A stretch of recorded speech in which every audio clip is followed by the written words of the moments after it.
1 აპრილიდან საქართველოში ელექტროენერგიის ტარიფი დაახლოებით 5 თეთრით გაძვირდება. კატეგორიების მიხედვით ზრდის პროცენტული მაჩვენებელი თბილისსა და რეგიონებში 17-დან 33%-მდე მერყეობს. გადაწყვეტილება დღეს ენერგეტიკისა და წყალმომარაგების მარეგულირებელმა კომისიამ გამოაცხადა. თუ აქამდე დედაქალაქში მცხოვრები აბონენტები ყოველთვიურად 0-დან 101 კილოვატამდე ელექტროენერგიას მოიხმარდნენ და 1 კილოვატში 15 თეთრს იხდიდნენ, 1 აპრილიდან ტარიფი 20 თეთრამდე გაეზრდებათ. 101-დან 301 კილოვატ-საათის ჩათვლით მომხმარებლებისთვის ტარიფი 19 თეთრიდან 24 თეთრამდე მოიმატებს. 301 კილოვატზე მეტი ელექტროენერგიის მომხმარებლებისთვის კი ტარიფი 23,5 თეთრიდან 28,5 თეთრამდე გაიზრდება. სემეკის გადაწყვეტილებით 5 თეთრით იზრდება სამომხმარებლო ტარიფი რეგიონებშიც. ტარიფის ზრდის უმთავრესი საფუძველი გახლავთ გაზრდილი მოხმარება, ენერგიის გაზრდილი ფასები და ასევე ქვეყნის ელექტროენერგიაზე იმპორტ-დამოკიდებულება მთელი რიგი შემოდგომა ზამთრის თვეების განმავლობაში. გარდა ამისა, გათვალისწინებული იქნა ინვესტიციის მხოლოდ ოპტიმალური მოცულობა იმისათვის, რომ ერთის მხრივ ქსელში არსებული ავარიები ეტაპობრივად შემცირდეს და მოსახლეობისთვის, ისევე როგორც კომერციული სექტორისთვის ელექტროენერგიის მიწოდების მდგომარეობა გაუმჯობესდეს. ინვესტიციების ჩადების გარეშე კომისია მიიჩნევს, რომ მდგომარეობა გაუარესდებოდა, ანუ უფრო გაიზრდებოდა ავარიები, წვეტები, აქედან გამომდინარე მოსახლეობა იქნებოდა უფრო მეტად დაზარალებული, დაზიანებული, ისევე როგორც კომერციული სექტორისთვის ელექტროენერგიის წვეტა ეს არის ძალიან მნიშვნელოვანი დანაკარგები, სწორედ ამიტომაც მარეგულირებელმა კომისიამ მიიღო დღეს დაბალანსებული გადაწყვეტილება და ვფიქრობთ, რომ ჩვენს მიერ დადგენილი ტარიფი შენარჩუნდება რამდენიმე წლის განმავლობაში. სემეკის გადაწყვეტილებით ელექტროენერგიის ტარიფი გაიზრდება კომერციული სექტორისთვისაც. ზრდა 1 აპრილიდან საშუალოდ 4-6 თეთრი იქნება. სემეკის გადაწყვეტილება დღეს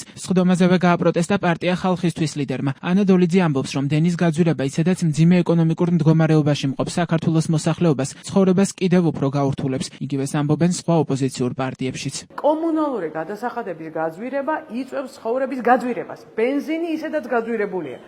არავითარ შემთხვევაში ამის გაკეთება დღეს არ შეიძლებოდა. რატომ არ კეთდება ნორმალური ისეთი ჰესები, რომელიც აწყობს ქართველ ხალხს, არა ვიღაცა ფეოდალს? იმიტომ რომ ეს სიტუაცია აწყობს ადამიანებს. ერთი პატარა ჯგუფი ხალხისა, თქვენი ჯიბიდან, ჩემი ჯიბიდან იღებს ამ ფულს 40-50 ლარს, ეხლა კიდევ დამატებით თვეში.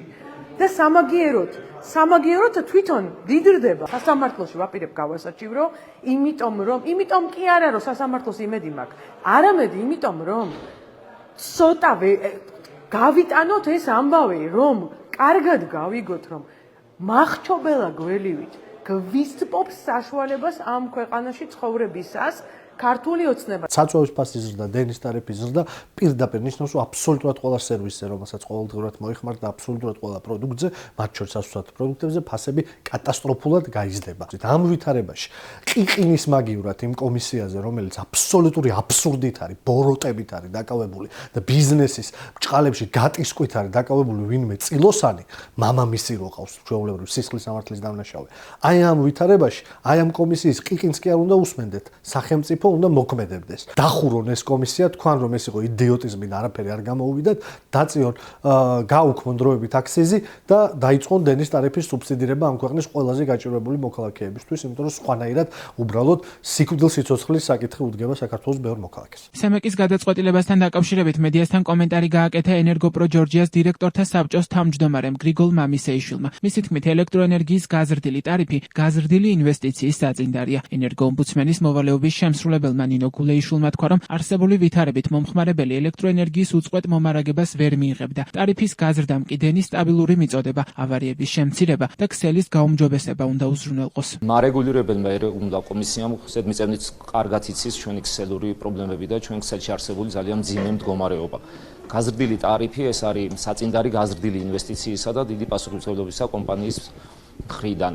რა თქმა უნდა, გაზრდილი ინვესტიციის ფონზე ეს სიკეთე, რომელიც რიგით მომხმარებლამდე უნდა დავიდეს ხვალვე ვერ განხორციელდება, ეს იქნება ხანგრძლივი და შრომატევადი პროცესი, თუმცა ჩვენ მზად ვართ თითეული ლარი სწორად მივმართოთ ქსელური კომპონენტების გასაუმჯობესებლად, რაც საბოლოო ჯამში არსებულ მძიმე მდგომარეობას გააუმჯობესებს. 2025 წელმა ასევე გვიჩვენა, რომ პიკური მოხმარების პერიოდში, როდესაც იყო განსაკუთრებული სიცხეები, ქსელი იყო გადატვირთული და ავარიების რაოდენობა იყო ძალიან გაზრდილი. ამას ემატება ისიც, რომ წლიდან წლამდე იზრდება მომხმარებელთა რაოდენობა და გარდა იმ მნიშვნელოვანი სარეაბილიტაციო სამუშაოების ჩატარებისა, რომელიც ზოგადად ქსელის გაუმჯობესებას უნდა მოხმარდეს, ასე ვთქვათ, და უნდა განავითაროს ქსელი, არის ის, რომ ახალი მომხმარებლების რაოდენობის შემთხვევაში ქსელი საჭიროებს თავიდან ბოლომდე გადაწყობას და კიდევ უფრო გაძლიერებას. ყველაფერი ეს, რა თქმა უნდა, გულისხმობს იმას, რომ ამ ვითარებით მომხმარებელი მომავალში უწყვეტ მომარაგებას ვერ მიიღებდა. შესაბამისად, კომისიის ამ გადაწყვეტილებამ უნდა უზრუნველყოს მომდევნო პერიოდში მომხმარებლებისათვის სტაბილური მიწოდების უზრუნველყოფა. ეკონომისტი რომან გოცირიძე ამბობს, რომ დენის ტარიფის ზრდაში დამნაშავე ოცნების მთავრობაა, რომელიც მისივე თქმით არასწორ ფულად საკრედიტო პოლიტიკას ახორციელებს. ქვეყანა მიება იმპორტს და კვლავ უკვე რუსეთზე დამოკიდებული გავხდით.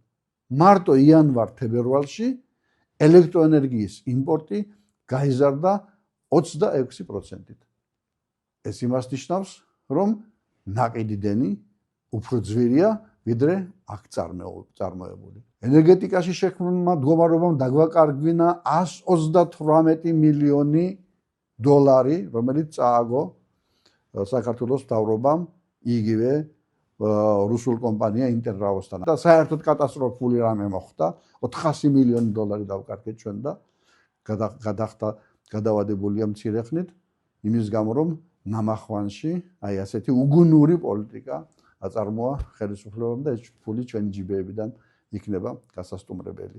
ასეთ ვითარებაში შეუძლებელია, რომ ტარიფმა 5 წელი თუ რაღაც წელი გაძლოს, რომელსაც გვირდება ოცნების ხელისუფლება. 5 წლის შემდეგ კი არა, 5 თვის შემდეგ სად იქნებიან ესენი?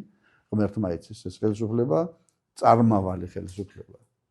უფრო ზუსტად ვთქვათ, ქვეწარმავალი. სემექს ელექტროენერგიის ტარიფი გასული წლის დეკემბერში უნდა გაეზარდა, თუმცა მაშინ გადაწყვეტილების მიღება გადაიდო. დღეს კი დროებითი ტარიფის მოქმედების ვადა ამოიწურა. გაზრდილი ტარიფით ელექტროენერგიის საფასურის გადახდა მოქალაქეებს 1 აპრილიდან მოუწევთ.